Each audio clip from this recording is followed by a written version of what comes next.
One thing I certainly am is a recovered psychiatric patient who's able to take on board his diagnosis, but that didn't happen suddenly. It was quite a great, lots of things had to happen. One occasion I decided to kill myself and very nearly did.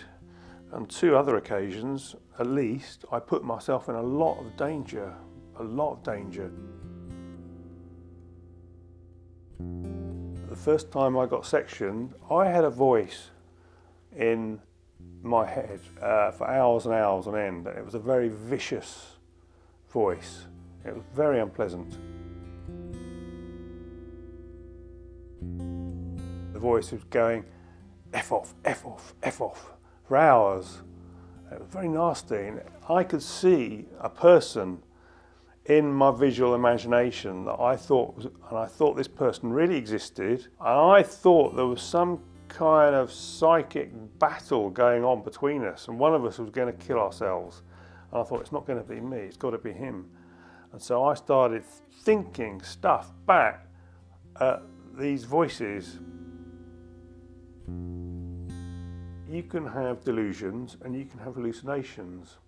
A delusion is when you believe something to be the case that isn't. And a hallucination is when you, most people know about seeing and hearing things that aren't there. What is less well known is you can smell, taste and feel things that aren't there. I've had all of those hallucinations. I used my delusions to protect myself. And I had this delusion that I was a kind of member of the British Special Forces on secondment to MI5, you know, and this is not unusual with schizophrenia, thinking you're a kind of secret agent. I felt excited, I felt purposeful, there seemed meaning in it, it all seemed that it was going somewhere, something good would happen. And I always believed that, even in what might have looked like the darkest moments, I always thought, this isn't going to get me, this is going to happen, I'm going to make something out of this. It was the autumn. It wasn't a terribly cold night, but I had nowhere to go. Unusually for me, because I'd usually be quite resourceful about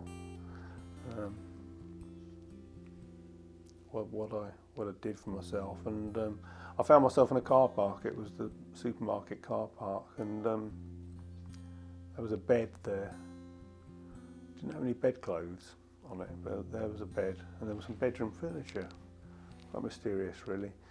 So I corralled the furniture around the bed, and I slept on the bed that night in this car park. And I look back now, and if I did that now, I'd be terrified. I wouldn't be able to sleep.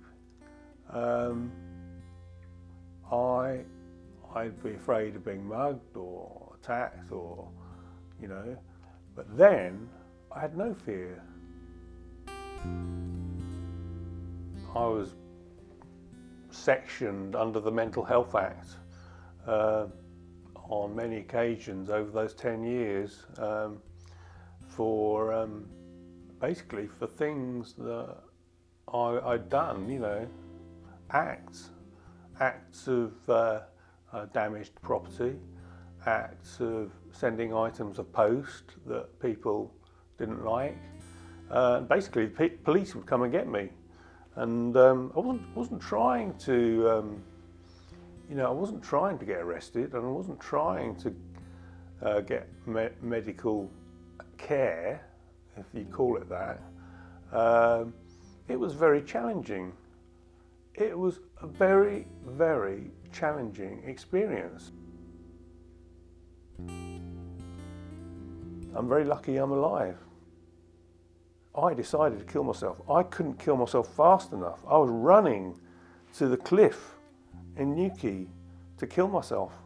I knew where I was going to kill myself. There's a fence and there's a gap, and I had to climb over the fence.